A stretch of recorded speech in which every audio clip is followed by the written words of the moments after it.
Hey everyone, how's it going? On this episode, I'm going to show you how we cut our wicks, how we place our labels on, and also how we place our warning labels on here so that we could get the candle ready to be shipped out or delivered to our customers.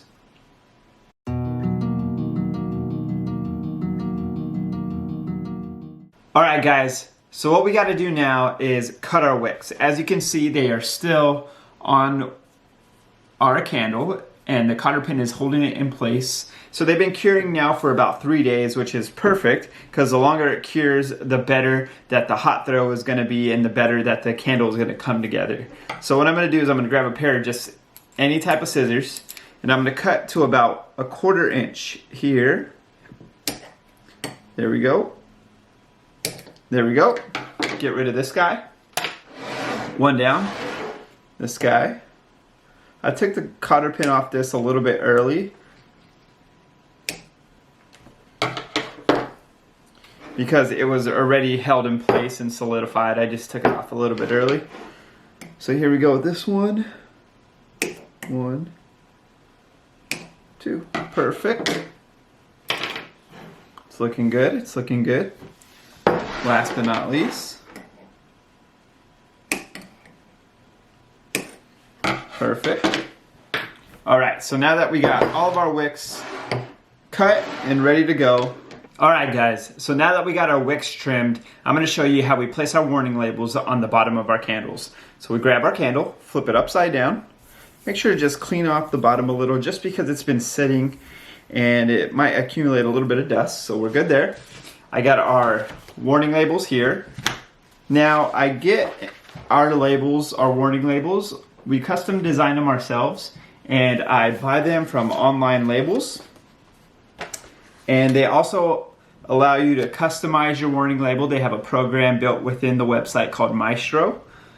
So I just peel one off right here. I don't know if you could see that. There we go. There we are. Put everything you need to have on here. Burn within sight, keep away from children and pets, keep away from flammable objects. I also included wick trimming instructions. So it teaches you how to trim your wick, what inch you should, or how you should trim your wick, to what length you should trim your wick.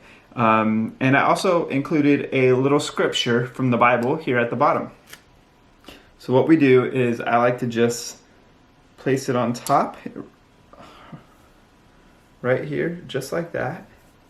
And then I like to just go in circles so that it sticks to the jar. And there you have it. Can you see that? Bam. Perfect. Alright, we got one down. Let's move this aside. One down. Bring it over here. Bring the next one. Clean it off a little. One thing that I like to do is I like to make the alignment of the candle perfect. So if you could see here the 2 wicks, I like to go directly under the 2 wicks so that when you're looking at the candle, you could just flip it upside down and it's perfectly aligned with where the wicks are, if that makes sense. Same thing.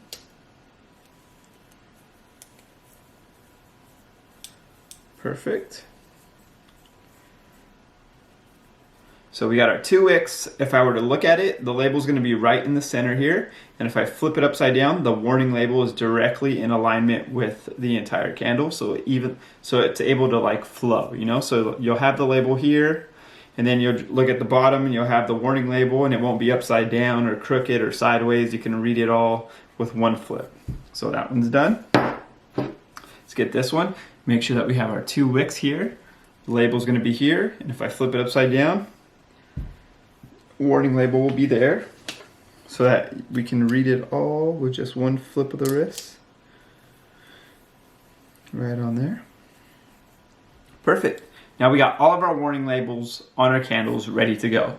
Let's move on to the label itself. Alright guys, now that we got our warning labels on, it's time to move on to the label.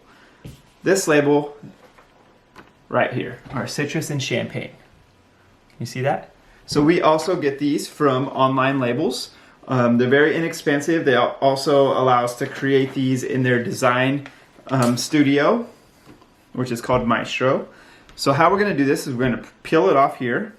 We're gonna remember, we wanna get the label to align in the center of the two wicks as opposed to sideways. We wanna make it all in alignment. So we're gonna make sure these here are lined up in the center. Cool, so we're gonna put it here. Right below that is a warning label. So I like to grab the label, pull it, and stick it right in the center with 0 air bubbles. So I just give it a little brush there. So as you can see, we got our label here. You see that? Got our label here, right below the 2 wicks, right by the warning label. Perfect. So that you can just look at it and go under, and it's perfect. One down. Let's move on to the next one.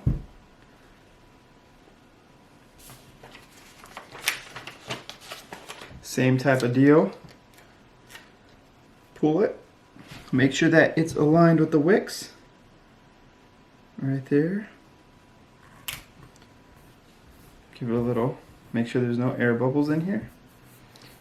Smoothing it out. Perfect. Another one down. See that? Awesome. So we got 2 down. Last but not least, warning labels here, 2 wicks here. That means the label goes right here on top. Grab the sticker here. To just make sure, pull it. Perfect. Make sure there's no air bubbles in here. There we go. And there you have it. Bingo. Perfectly on there. So that's how we put our labels on, our warning labels on, and also how we trim our wick. If you have any questions, drop them in the comment section. If you haven't already, follow us on social media right here. If you're interested in learning more about candle making, we also have a Facebook group. Link will be in the description box below. We hope that this video helped you. Also, if you want to learn how to do anything else with candle making, we have a full catalog of candle making tips. If you want to learn how to reuse your candle jar, maybe you've already burned this candle and you want to use this jar for something else, maybe you want to put pens in there, makeup brushes, or Q-tips, I'm going to put a video right here to show you how to do that. Very easy to understand, very quick video. It'll help you learn how to remove any of the excess wax from your jar so that you can reuse your jar for other reasons. All right, God bless you guys. Love you so much. Hope this video helps. See you later.